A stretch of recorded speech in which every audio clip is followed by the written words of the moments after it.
श्रीमद् भगवद गीता में भगवान श्री कृष्ण ने इंसान की बर्बादी के 3 ही कारण बताए थे।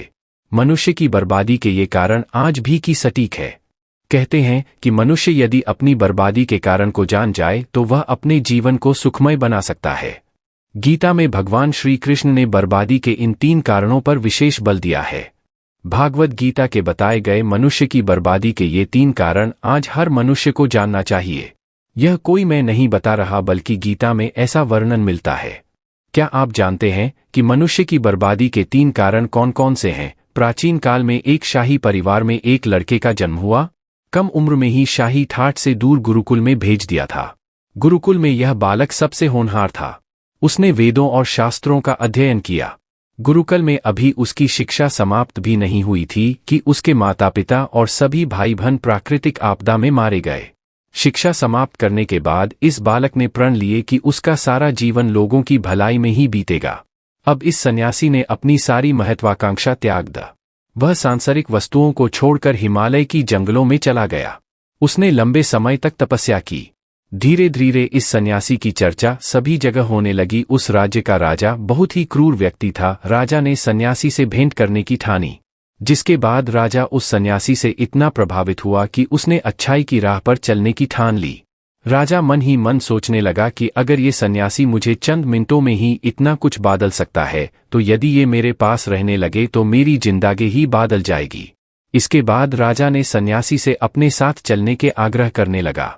सन्यासी इसके लिए मान गए और राजा उन्हें साथ लेकर महल में चले गए। वहां राजा ने सन्यासी को शाही कमरे में भोजन करवाया।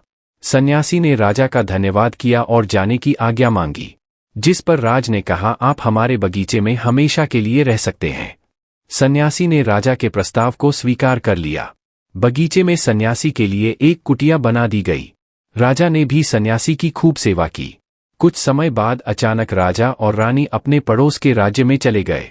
साथ ही एक सेवादार को सन्यासी की सेवा के लिए बोल गए, लेकिन सेवादार बीमार पड़ गया और अगले दिन से आया ही नहीं। ऐसे में सन्यासी को कोई भोजन देने वाला भी नहीं था। कुछ दिनों के बाद जब राजा वापस आए तो सन्यासी ने राजा को बहुत डांटा। राज ने सन्यासी से क्षमा मांगी और फिर सब कुछ ठीक हो गया। फिर कुछ दिन बाद राजा को राज्य से फिर कुछ दिनों के लिए बाहर जान पड़ा। इस बार राजा ने रानी को आदेश दिया कि जब तक वह आते नहीं तब तक राजा को किसी प्रकार की दिक्कत नहीं होनी चाहिए। जिसके बाद रानी हर रोज भोजन पकाकर सन्यासी को भेज देती। अगले दिन रानी नहाने के लिए गई और सन्यासी को भोजन देना भूल गई।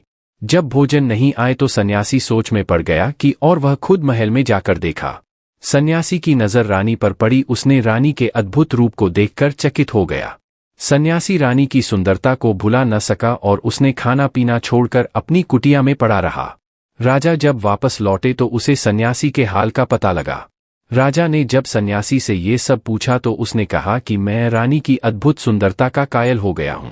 इस पर राजा ने सन्यासी से कहा कि आप मेरे महल में चलिए, मैं रानी आपको दे दूंगा।